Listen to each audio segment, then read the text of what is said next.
All right. So this is a party scene where you have one on the left person and someone on the right side.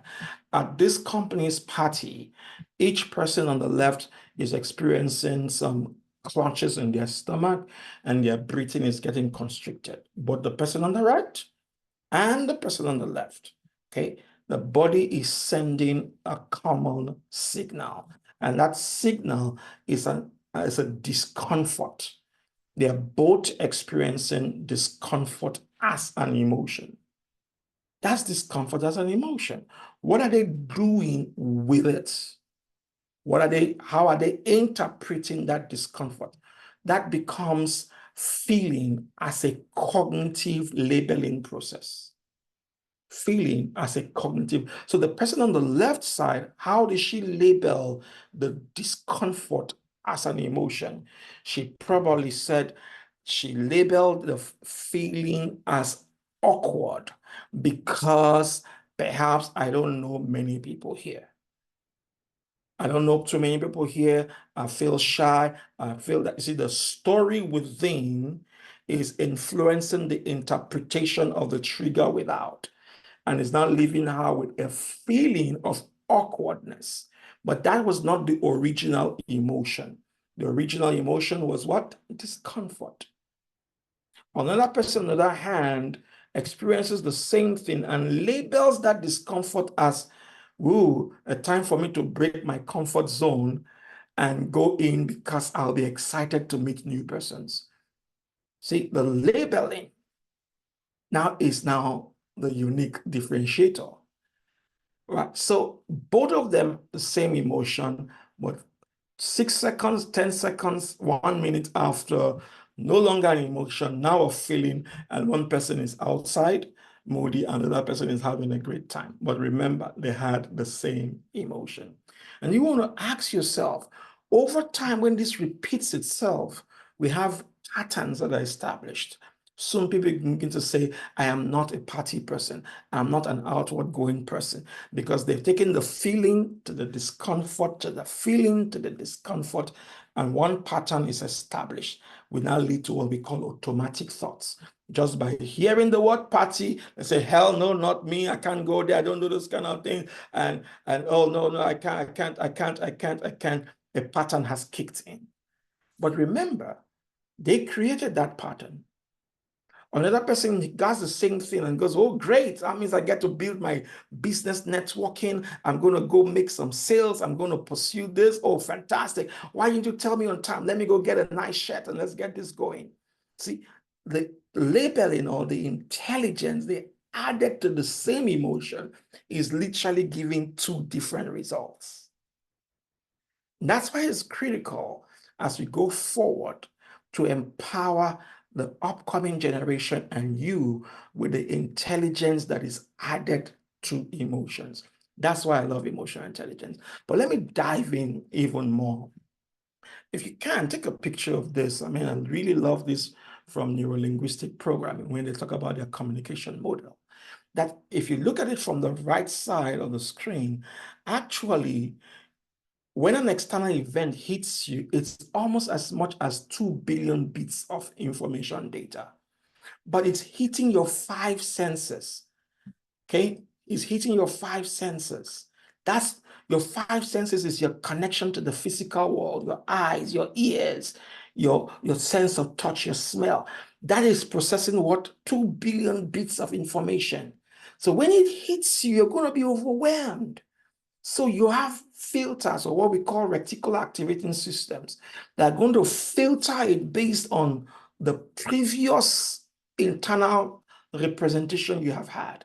And it's going to chunk it down to just 5 or 9 chunks on 5 to 9 categories. That's why when you ask people, they just say, I feel sad, I feel angry, I feel happy. Most people just experience like 5 emotions. Because they've just chunked everything in life to 5 boxes. You're living your life out of 5 boxes. That's all. I'm either happy, I'm sad, or I'm angry, I'm bored, or I'm resting. That's all. Because that's the generalization or the distortion from childhood or past relationships or where you have worked who work with you, you're either generalizing things or you're distorting things, or you've just deleted some experiences, or you've just told yourself, this is my value, or this is my belief, or my decision, or you're recalling some memory from where did you travel to, what happened, and with who. And as you're recalling those things, it's using to filter through and generating an internal representation, giving to a physical state, impacting your physiology, and then that is leading out to your behavior.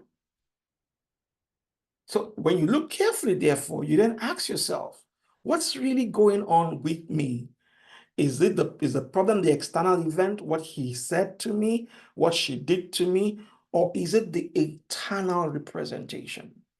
Which of them do we need to work on? This is where emotional intelligence becomes critical. And we say it has nothing to do with the external event. It has to do with the internal representation. Because if we take care of the filters, the beliefs, the decisions, the memories, and then feed it with the right information, then perhaps when we go in, we can unlearn, relearn, and move forward with our lives. So that when you see a picture like this that tells you of how emotions move around our bodies, at the top right corner, you would see the neutral state. But when you check all the others, you see the physiology where body fluids are moving. And look at happiness. Look at how the whole body is lit up in the middle there. But look at anger. See the hand. The hand is on fire. Take a look at love. The genitals are on fire also. So there's movement of body fluids all over the body. So people are exhausted or relieved, depending on how they are interpreting their emotions, or better still, based on what I've told you now, how they have moved from emotions to feelings, and what they are interpreting it, the intelligence they have with it, and so forth, so on and so forth. So in summary for this part's first session, when you see something like this I saw on Google today, that you're the creator of your emotions, a lot of people do a copy and paste. But let's debunk something very quickly. Number one, really, you're not a creator of your emotions. Your emotions will come both from a subconscious, unconscious level, both from two levels, both from a thinking level, and will also come sometimes from an unconscious level. And also it will just sometimes come from an internal trigger or an internal trigger. So the word emotion on this side may not really be adequate to say you're a creator of your emotions, but we can say you're certainly a creator of your feelings.